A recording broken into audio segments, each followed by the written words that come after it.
Kama tunavyojua ajali imetokea hapa na tuko na mashuhuda hapa, watuelezee kidogo. Tuanze na hii ajali umeshuhudia, tuelezee kidogo hii ajali imetokea tokeaje? Ile ajali ilikuwa mbaya kupindukia.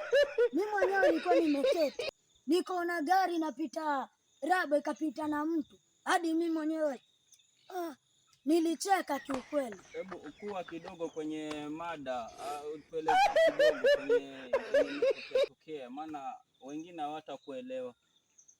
Yaani mimi nilikuwa nimeketi tu mahali, nikaangalia hivi, naona gari na kuja raba kutoka huko.